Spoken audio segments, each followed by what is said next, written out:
características de esas mujeres a las que Dios bendice.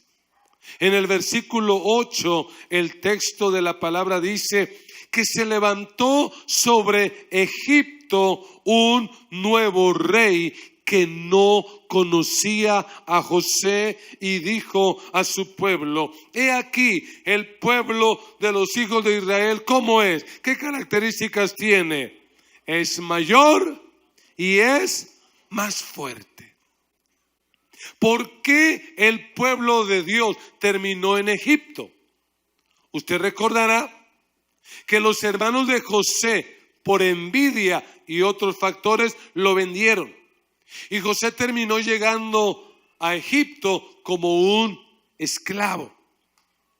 Lo compró Potifar y José empezó a servir allí como esclavo. Pero la Biblia dice que Jehová estaba con José y todo lo que José hacía, Jehová lo prosperaba. Y Dios empezó a exaltar a José. Y por encima de toda circunstancia, después de 20 años de estar en Egipto, José termina siendo el gobernador de la tierra. Era el segundo hombre más importante después de Faraón, pero en la práctica en Egipto se hacía lo que José decía. Y en medio de ese panorama vuelven a aparecer los hermanos de José. Lo que los obliga a llegar a Egipto es el hambre que hay en la tierra. Y cuando ellos llegan, se encuentran con José, pero no lo reconocen. Porque José es un egipcio ante sus ojos. Se viste como egipcio, se maquilla como egipcio, tiene collares y prendas como egipcio y habla como egipcio.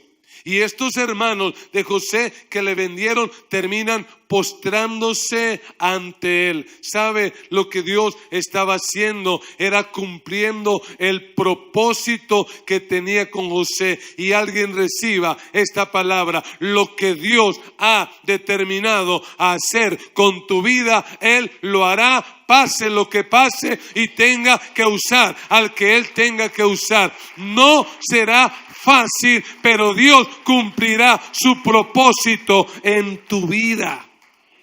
Y entonces, producto de ese reencuentro, lo que nos dice la Biblia es que un día Jacob y todos sus hijos, los hermanos de José, terminan trasladándose a Egipto. Y cuando llegan a Egipto, ellos son apenas 70 personas. Pero aquí ya han pasado muchos años y ya no son 70 personas. Algunos comentaristas bíblicos se atreven a decir, yo no sé si será cierto, que cuando se produce el éxodo, los israelitas ya no eran 70, eran 2 millones de personas. Y es algo que al faraón le preocupa. Es algo que al faraón le da miedo. Entonces el faraón, de manera estratégica y sistemática, empieza a elaborar un plan para impedir que el pueblo de Dios se multiplique. Y déjeme decirle que eso no ha cambiado. Hasta el día de hoy al enemigo le preocupa que el pueblo de Dios se multiplique. Pero no importa lo que el enemigo piense, el proyecto de Dios se va a cumplir y el pueblo de Dios cada vez se va a multiplicar y va a crecer más y más numerosamente. Lo que le preocupaba al faraón es que en una eventual guerra los judíos se aliaran con el enemigo y los judíos terminaran saliendo de la tierra. Así que lo primero que hace el faraón es establecer un trabajo pesado. Les impone un yugo pesado, es decir, hay que maltratar el cuerpo de los hombres para que no se multipliquen. Pero si usted prestó atención a la lectura, lo que dice es que a pesar de eso, más se multiplicaban y más crecían. Así que el faraón intensifica su plan. Y lo que hace es literalmente esclavizarlos. Los convierte en esclavos para poder desarrollar esas construcciones que hoy son motivo de excursiones turísticas. Los esclaviza. Pero con todo y eso, ¿qué dice el texto? Aún así, más se multiplicaba. Así que aparece un plan supremamente diabólico. ¿Y cuál es? No permitir que surja la nueva generación. ¿Y qué es lo que dice? Lo que dice el faraón, llamando a 2 parteras, este es el plan. Cuando ustedes asistan a mujeres judías y ellas le estén dando a luz, si es un niño varón, ¿qué hay que hacer? No dejarlo nacer. ¿Le parece actual eso?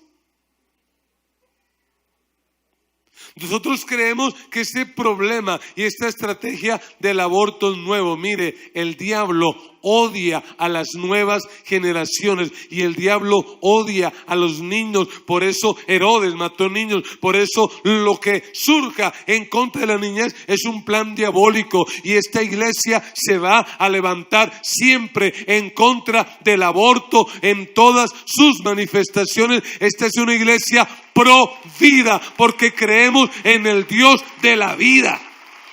Jamás haremos eco a esos planes, vengan de donde vengan.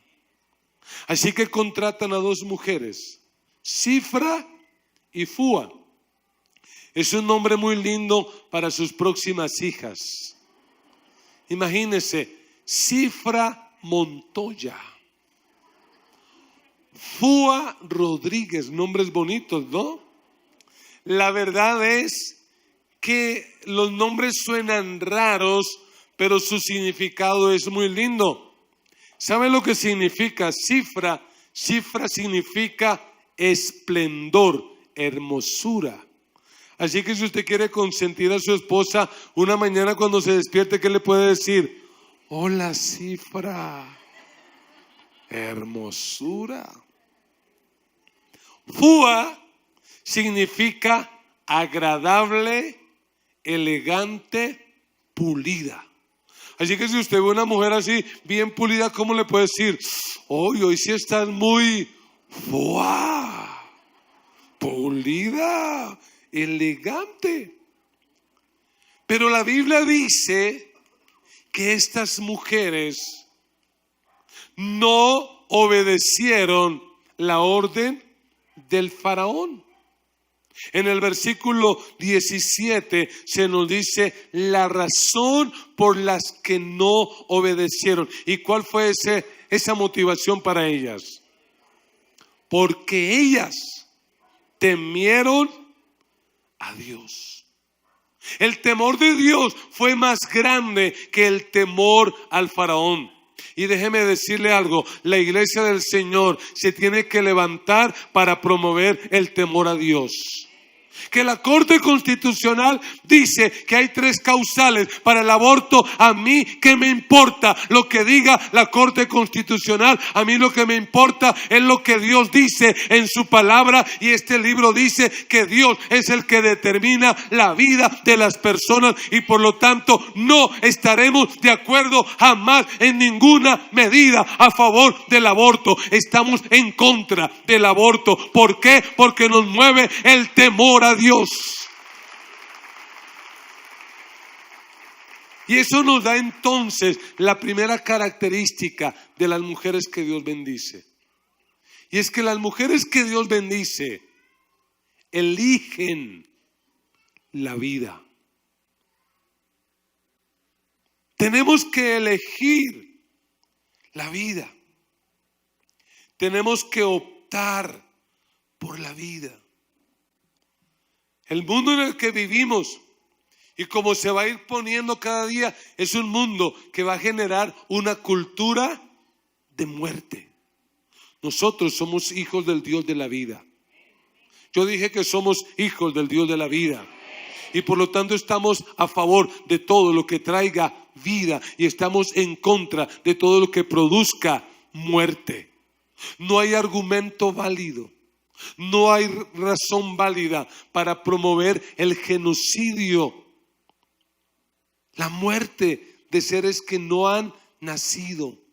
Este mundo es lo más estúpido. Este mundo es lo más contradictorio y lo más incoherente. Mujeres marchando por allá en las calles en contra del feminicidio, lo cual la iglesia tiene que apoyar. Pero a la vez que marchan en contra del feminicidio, marchan para que aprueben. Estúpido. ¿Cómo es que marchamos en contra de algo que hay que marchar y a la vez marchamos para que aprueben el aborto? Eso es ser incoherente. ¿Y sabe qué es lo curioso? Que las personas que promueven el aborto son las que nacieron.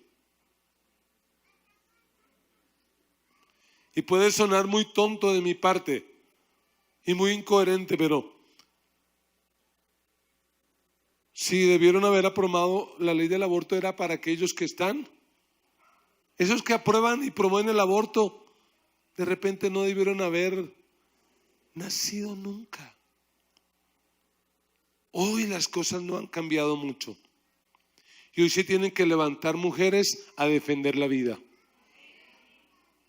Pastor, es que estoy embarazada y ya tenemos tantos niños y tengo miedo de no poderles dar de comer y no poderles dar la ropa. Mire, el temor de Dios tiene que estar por encima de ese temor. Es que mi niña está embarazada y no es casada y me da temor del que dirán. El temor de Dios tiene que estar por encima de esos temores. Y lo que dice la Biblia es que por estas mujeres haber temido a Dios, Dios prosperó sus familias. Y yo creo que aquellos que optan por la vida, Dios los va a prosperar y Dios los va a bendecir. Pero algo que nos debe quedar claro es que elegir la vida es más que ir en contra del aborto. Porque puede ser que usted diga, pastor, yo estoy bien porque yo no aborté, ahí están mis hijos. Elegir la vida implica también no matarlos después de que nacen. Pastor, ¿usted de qué está hablando? Sí, porque usted puede matar a sus hijos emocionalmente. Pudiste tenerlos, pero si los abandonas y no les dedicas tiempo, ¿qué estás haciendo indirectamente con esa generación? La estás matando. Tienes que dedicar tiempo a tus hijos. Tienes que amar a tus hijos. Tienes que apoyar a tus hijos. Tienes que hacer todo lo que esté a tu alcance para que la generación próxima no se muera, sino que viva, para que nuestra próxima generación no muera en drogas, no muera en inmoralidad sexual, no muera en pandillas, sino que la próxima generación, tus hijos y los hijos de tus hijos vivan y vivan poderosos en esta tierra, defendiendo la vida y promoviendo la vida.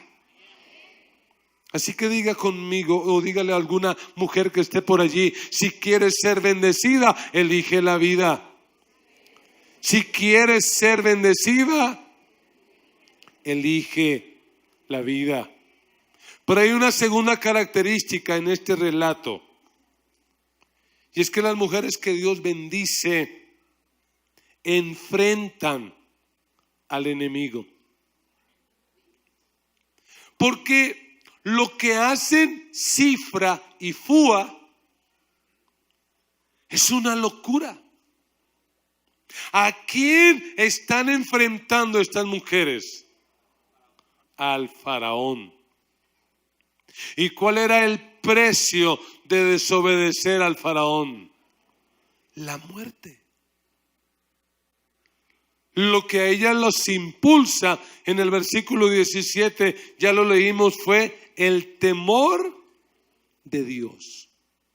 ¿Ella le tiene miedo al faraón? Es probable que sí. Pero ¿a quién le tienen más miedo? ¿De quién tienen temor? De Dios. Y sabe una cosa, el temor a Dios nos da fuerza para enfrentar y vencer los otros temores. Lo voy a repetir, el temor a Dios nos da la fuerza y el poder para vencer los otros temores. Cuando yo tengo ese temor de Dios en mi vida, ese temor me ayuda a enfrentar la vida sin temor. El temor de Dios mata los temores. Y por eso estas mujeres no obedecen al faraón, sino que obedecen a Dios.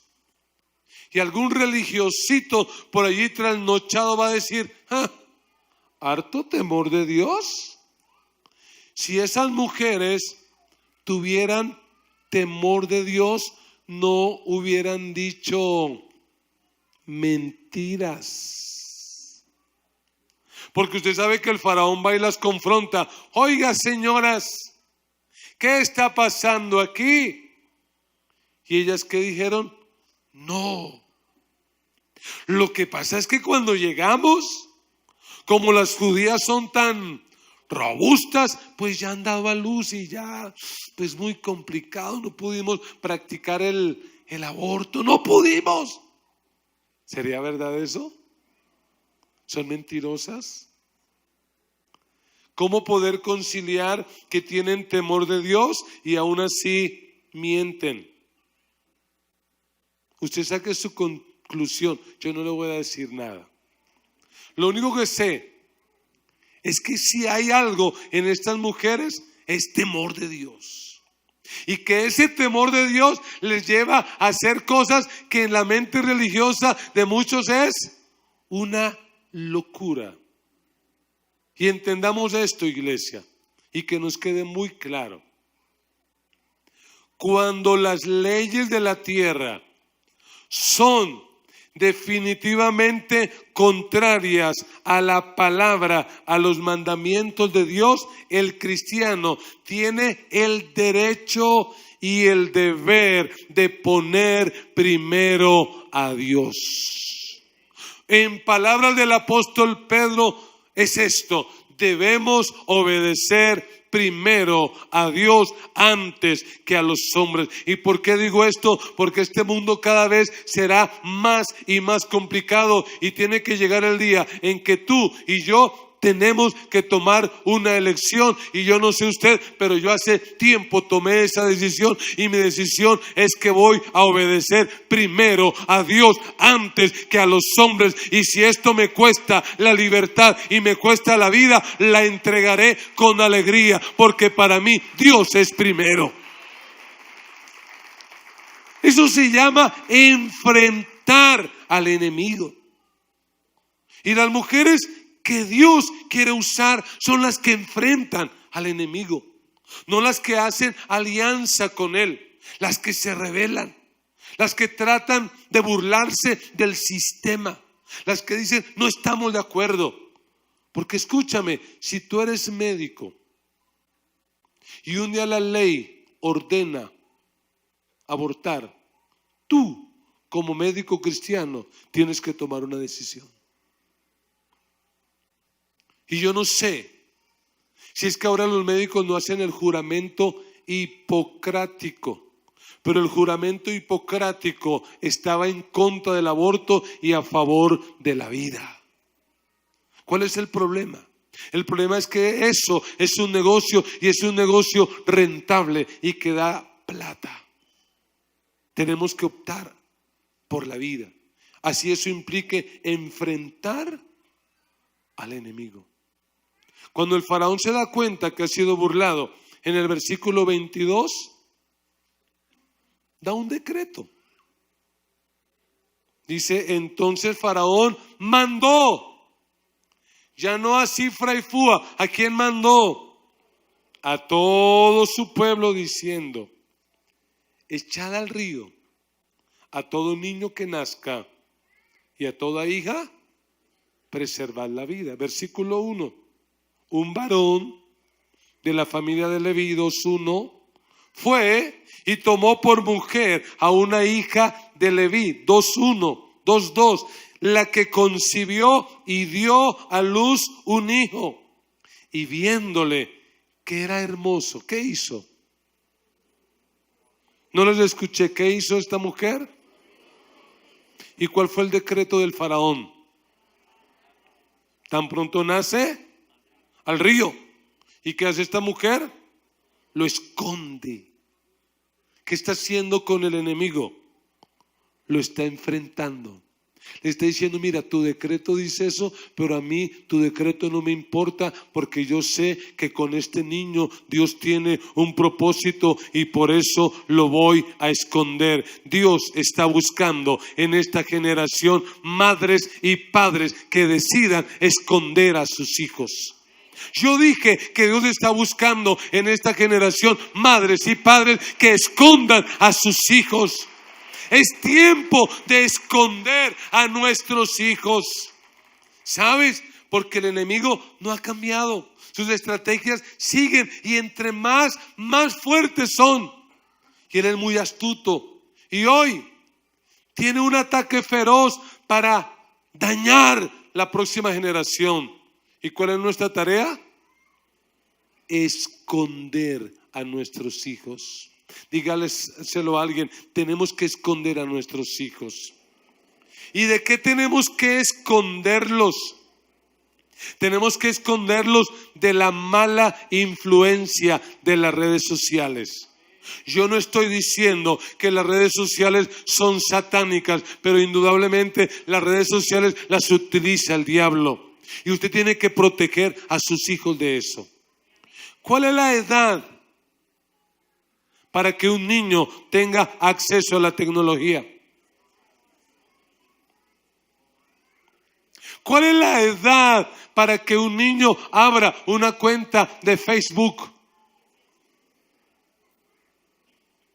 ¿Cómo es posible que padres cristianos hoy, cuando sus hijos se ponen inquietos, la manera que encuentran de quitárselos de encima, él diciéndole, tome mi hijito, tome el celular, tome la tablet? Oiga, lo que usted está haciendo es exponiéndolo a la pornografía, exponiéndole al pecado, a la maldad. En lugar de exponerlo, escóndalo. ¿Sí, amén? ¿O no amén? No los exponga, escóndalos. Y utilice su imaginación y piense en lo que hace la madre de Moisés, Jocabed, para poderlo esconder 3 meses. ¿Qué hacen los niños por naturaleza? Yo me imagino a Moisés, ¡ah! ¡ah! Y la mamá, papito, cállese, cállese. Van a venir los soldados del faraón, van a venir. La Biblia no lo dice, pero es probable que algún día hasta haya llegado un soldado y haya dicho, señora Jocabed, usted estaba embarazada, ¿qué pasó con el niño? Ay, volvió a decir mentiras. Ay, no tiene temor de Dios, es mentirosa. Y probablemente entraron y escarbaron y no lo encontraron. 1 semana, 2 semanas, 3 semanas. ¿Cómo habrá hecho para que los gritos y el llanto de Moisés no se oiga? Finalmente, hasta los 3 meses, ¿qué dice esta señora? No, ya no se puede más. Esto ya es tenaz. ¿Y qué prepararon? Prepararon así como Noé preparó el arca. Esta mujer preparó una canastilla porque es una mujer que ha optado por la vida también. Fácil haber tirado al niño en el río, pero lo colocó en una canasta. ¿Qué estaban haciendo estas mujeres? Indudablemente estaban enfrentando al enemigo. Mire, la Escritura dice que nuestra lucha no es contra carne y sangre, sino contra fuerzas espirituales de maldad. Y la Biblia dice que las armas de nuestra milicia no son carnales, sino poderosas en Dios para la destrucción de fortaleza. Si nosotros queremos que la próxima generación no se pierda, ¿y cuántos quieren que la próxima generación no se pierda? Tenemos que enfrentar al enemigo. Y la manera como lo vamos a enfrentar es orando, ayunando y enseñándole a nuestros hijos el temor y los caminos del Dios del cielo. Tú y yo vamos a levantar hijos para Dios. Tenemos que invertir nuestro tiempo, nuestro mejor tiempo, para levantar nuestros hijos para Dios. Yo sé que lo que voy a decir de repente a algunas personas no les va a gustar, pero no lo digo para que le guste. Pero yo creo que padres y madres tienen que ponerse de acuerdo y unirse para darle la mejor educación cristiana a sus niños desde temprano. Tienen que esconderlos y protegerlos. Y yo no sé usted qué piense, pero yo quiero honrar hoy la vida de mi esposa, la pastora Araceli. Porque ella, teniendo sus sueños y sus metas, no renunció a ellos. No dijo que nunca sería profesional, aplazó eso. ¿Y cuál fue la razón? Lo aplazó para poder dedicarle tiempo a sus 3 hijos, para que estos 3 hijos crecieran conociendo y amando al Dios Todopoderoso, y luego de eso se hizo profesional, y hoy esta mujer es lo que es por la gracia y la misericordia de Dios. Porque escúchame, mujer, ¿cuánto dinero de tu carrera vas a dar para rescatar a un hijo de la droga? ¿Cuánto dinero vas a dar para rescatar a tu hija de una desviación sexual? ¿Cuánta plata estás dispuesta a dar? Yo no sé qué pienses tú, pero creo que la mejor tarea que hombres y mujeres podemos hacer es levantar una generación que ame y que sirva al Dios Todopoderoso. No hay nada que se pueda igualar a eso. No hay un valor, no hay una recompensa más grande que tener hijos de bendición. Y la mejor manera de enfrentar al enemigo es orando. Tienes que diariamente orar por tus hijos. Tienes que ayunar por tus hijos. Y si hoy tus hijos están descarriados, están en las drogas, están en prácticas y tendencias sexuales equivocadas, quiero decirte, hay esperanza. Paga un precio en oración y en ayuno. Hazle guerra al diablo y recupera tu generación. Sí se puede. Sí es posible. Si quieres la bendición, enfrenta al enemigo en oración. Dígaselo a alguien. Si quieres la bendición, enfrenta al enemigo en oración. Hay que pagar un precio orando. Hay que enfrentar al enemigo orando. Y una tercera y última característica es que las mujeres que Dios bendice no solo eligen la vida, no solo enfrentan al enemigo, sino que las mujeres que Dios bendice esperan en Dios. Y yo creo que si algo hizo Jocabed fue esperar en Dios. Y si hay algo difícil en la vida, es esperar. Porque el que espera, desespera. Y yo me imagino a Jocabed esperando en Dios. Nace su bebé. Todavía no le puso nombre, porque el nombre ni siquiera se lo puso ella. ¿Quién le puso el nombre al hijo? Ese no fue el nombre que ella le puso. Yo creo que ella lo quería llamar Alfonso Elías o algo así, pero le pusieron ese. Pero cuando nace, está esperando y espera 1 semana, 2 semanas, 1 mes, 2, 3. Y cuando ya no puede hacer más y lo coloca en esa canastilla como el arca de Noé, ¿qué está haciendo esta mujer? Esperando. Yo quiero que usted se coloque en el lugar de Jocabed. ¿Cómo se imagina usted esa escena? ¿Tranquila esa mujer? Mi amor, que Dios te guarde.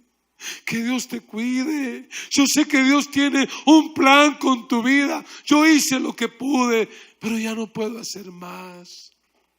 Y yo me imagino a Jocabed llamando a Miriam, la hermana mayor de Moisés, diciéndole: vaya, échemele un ojito, así como hablamos en Colombia, ¿cierto? Échemele un ojito. Y allá está Miriam mirando, que no vaya a salir un cocodrilo, porque el río Nilo está infestado de cocodrilos, que ningún cocodrilo lo vaya a coger. Y cuando va mirando y mirando, de repente allá está la hija del faraón. Nosotros que ya conocemos el relato decimos: ¡uy, qué chévere! Pero para Miriam eso pudo ser lo peor. ¿Por qué tiene que estar la hija del faraón ahí? Por razones obvias. En la mente natural, ¿qué va a hacer la hija del faraón? Pues matarlo, porque esa fue la orden del papá. Y yo me imagino a Jocabed y a Miriam esperando el desenlace. ¿Qué va a ocurrir? Pero como con la seguridad de haber hecho lo que se podía hacer, hicimos lo nuestro, ahora que Dios obre. Y la hija del faraón ve la canastilla, abre, se da cuenta que es un judío. ¿Por qué? Por la ropa, por sus rasgos, por su apariencia física. Dice: es un judío. Pero ¿qué dice el texto? Ella no dijo: mátenlo. No. Lo que dice el versículo 6 es que cuando ella lo vio, cuando ella se dio cuenta que era un niño hebreo, dice la Biblia, tuvo compasión de él. Tuvo compasión. Y entonces aquí aparece la hermana de Moisés, que es pero repila. ¿Y qué hace ella? Va, corre y le dice: mire, señora, si usted quiere, yo le ayudo. Yo busco una nodriza hebrea para que le cuide su hijo. Si usted lo va a tener, yo se lo cuido. ¿Y a quién va a buscar? ¿Usted se imagina la fuerza que tuvo que hacer Jocabed para no demostrar quién era? Bueno, sí, señora, pues yo tengo mucho que hacer, pero yo le colaboro. Eso sí le vale su plata, ¿no? Porque es que los hoggies están carísimos. Eso, cómo ha subido todo, ¿no? Conclusión: la mamá de este niño termina en sus primeros años cuidándolo, influyéndolo, y todo con el patrocinio del palacio del faraón. Ay, hermanos, es que si Dios tiene que usar al enemigo para costear la educación y la crianza de nuestros hijos, Él lo puede hacer, porque Dios está por encima de todo y de todos. Yo me imagino a la mamá de este muchachito otra vez recuperando y diciéndolo: ¿y quién lo creería? Y ahora cada mes me llega un cheque del palacio. Pero ¿qué hizo esta señora? Desde muy temprano hizo lo que tú y yo tenemos que hacer con nuestras generaciones. Le inculcó el temor de Dios. Tú eres un hijo de Dios. Tú amas a Dios. El mundo en el que vivimos es muy complicado, pero tú eres diferente. Dios te escogió y te colocó en este planeta con un propósito. Y es que esto no solo aplica a Moisés, esto aplica a tus hijos y a tus hijos y a tus hijos y a tus hijos y a tus hijos, porque nuestros hijos tienen un diseño y un designio eterno del Dios del cielo. Y van a vivir para Dios. ¿Qué tienes tú que hacer? Haz lo que te corresponde hacer a ti. Cumple tu parte y espera en Dios. Espera en Dios. Porque tenemos que hacerlo. Algún día tus hijos van a ir a la universidad. ¿Y qué tendrás que hacer? Esperar en Dios.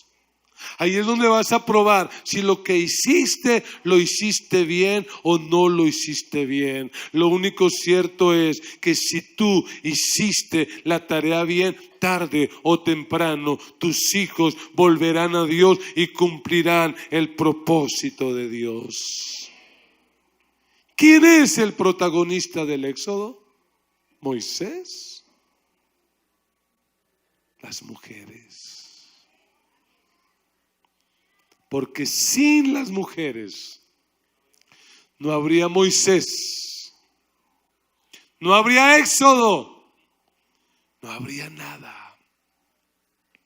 Hermana, mujer que me oyes, cierra tus oídos a esas voces que te han dicho que no vales, que no eres importante y que no cuentas. Y abre tus oídos a la voz de Dios que te dice que tú sí cuentas y si eres importante en el plan y en el proyecto de Dios. Dios, así como usó a Cifra, a Fúa, a Jocabed, a Miriam y a la hija del faraón, así como usó a Sara, como usó a Ruth, como usó a Noemí, a Esther, como usó a la propia María, así Dios te quiere usar a ti en este tiempo. Eres importante en los planes de Dios. Y tú me dirás, pastor, de pronto a la que está al lado sí, pero yo no. A mí no, porque es que yo no tengo estudio, yo no tengo ni bachillerato, ni tengo la universidad, ni soy tan linda, ni soy tan bella, ni soy nada. Dios es experto en utilizar a gente sencilla. Eso sí, asegúrate de que en tu vida, más que estudio, más que títulos, más que belleza, más que fuerza, asegúrate de que en tu vida estén estas tres características. Que seas una mujer que eliges la vida,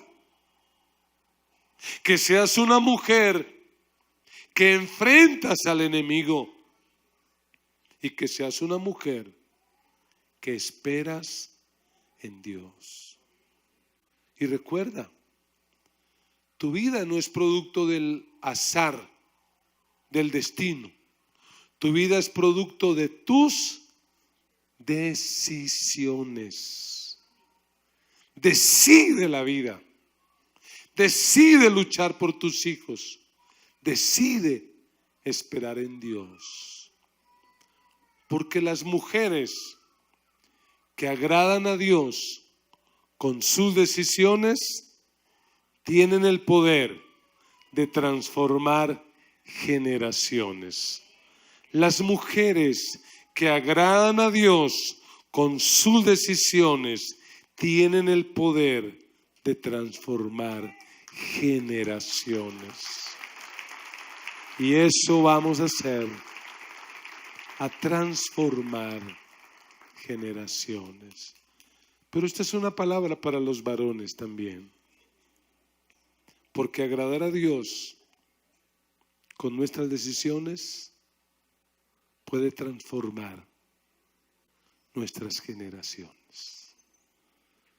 Cierre sus ojos, incline su rostro,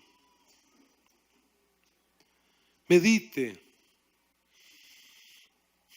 por un momento en esta palabra que ha escuchado. Piense, ¿qué decisión tendrás que tomar? ¿Qué cambio tendrás que hacer en tu vida? Tú que me escuchas, seas mujer o seas varón, tienes que tomar una decisión. Decide agradar a Dios. En un mundo que cada día es más hostil, en un mundo que cada día es más peligroso, decide agradar a Dios, vivir para Él. ¿Qué decisión vas a tomar? ¿Qué compromiso vas a hacer? De repente, al escuchar esta palabra, reconoces que en el pasado tomaste malas decisiones. Alguien que abortó me está escuchando. Y al escuchar esta palabra probablemente te sientas mal. Jesús pagó el precio por todos tus pecados en la cruz. Y si tú te arrepientes, confiesas y le pides perdón, Él lo va a hacer. Si un día elegiste la muerte, hoy vas a elegir la vida. Habla con Dios y dile al Señor: perdóname, perdóname. Colóquese de pie. Empiece a orar. Usted que nos sigue a través de este canal, allí donde está, si le es posible, hable con Dios. Orar es hablar con Dios. Levante su voz y empiece a orar. Señor, perdónanos, porque en el pasado, en nuestra ignorancia, no elegimos la vida. Perdónanos. Hoy, Señor, elegimos la vida. Elegimos defender la vida.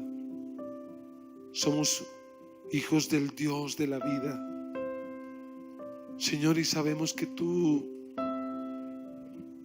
no estás a favor de la muerte. Señor, ayúdanos. En medio del ambiente que vive el mundo, donde cada día va a ser más complicado, ayúdanos, Señor, a elegir la vida, a pelear por la vida, a pelear por la vida de aquellos que no han nacido. Que así como se defiende la vida de los que ya nacieron, con mayor razón se defiende la vida de los que no han nacido y que no tienen fuerza para defenderse. Levanta de nuestra iglesia, de nuestra comunidad, mujeres que elijan la vida, que peleen por la vida. Señor, ayúdanos a enfrentar al enemigo. Y yo quiero invitarle a levantar su voz y a orar por sus hijos, por sus nietos, por sus sobrinos. Vamos, levante su voz y haga guerra espiritual orando. Pronuncie el nombre de sus hijos, de sus sobrinos, de sus nietos, de sus familiares delante del Señor, especialmente de aquellos que hoy están lejos de los caminos de Dios. Haga guerra, enfrente al enemigo y dígale al enemigo: suelta mis generaciones, suelta mis hijos, suelta mis nietos, suéltalos ahora. Todo espíritu de drogadicción, de inmoralidad sexual, se va ahora. Le ordenamos en el nombre de Jesús que suelte nuestras generaciones. Señor, oramos y clamamos por esta próxima generación. Clamamos por nuestros niños, clamamos por nuestros nietos, sobrinos, reclamamos la salvación de ellos, Señor, y declaramos en fe que nuestros hijos te amarán, que nuestros nietos te amarán, que nuestras generaciones vivirán para ti, vivirán para tus planes y para tus propósitos. Lo declaramos, lo creemos en esta hora. Vamos por un minuto más. Pronuncie el nombre de su hijo, de su hija delante de Dios. Coloque ese nombre ahí delante del altar y dígale al Señor: que mis hijos te amen, que mis hijos te sirvan, que mis hijos vivan para ti, para tus propósitos. Señor, yo me uno a la oración de mi hermano, a la oración de mi hermana que ora por ese hijo que está extraviado, que está lejos de tus caminos, que está lejos de ti. Señor, revélate al corazón de ellos, y donde quiera que estén, tócalos, inquiétalos y sálvalos. Te lo ruego, Señor, te lo ruego, oh Dios, te lo ruego, Señor. Oh Dios, ayúdanos a hacer nuestra parte y a esperar en ti, a confiar en ti. Señor, esperamos en ti. Hacemos lo que podemos, hacemos nuestro trabajo, pero esperamos en ti. Esperamos en ti. Terminemos orando por las mujeres. Acércate a una mujer que esté por allí, cerca de ti, y ora por ella. Oremos por ellas. Señor, te damos gracias por las mujeres de nuestra iglesia. Te damos gracias por estas mujeres lindas, esforzadas, valientes, por estas mujeres abnegadas y sacrificadas. Señor, te pedimos, por favor, que las guíes, que las ayudes a tomar buenas decisiones, que las ayudes a elegir bien.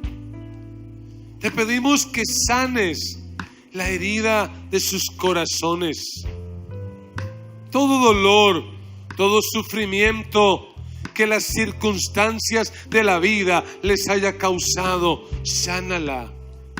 Esa mujer que fue víctima de maltrato, de violación, de abuso, sánala. Señor, obra trayendo sanidad física a ese cuerpo que está afectado por alguna enfermedad, por el cáncer, por la diabetes. Ese cuerpo desgastado, cansado por la vida, por el sufrimiento, renuévalo, fortalécelo. Señor, obra en aquella mujer que se siente mal con su autoestima. Ayúdale a recordar que es hija tuya, que es importante y que es valiosa. Señor, bendice las mujeres de la iglesia y que ellas puedan ser claves en el propósito tuyo para esta generación. Que a través de ellas puedan levantarse los Moisés que harán la diferencia en este tiempo. Que a través de ella se puedan levantar hombres y mujeres que cambiarán el destino de este país y de las naciones de la tierra.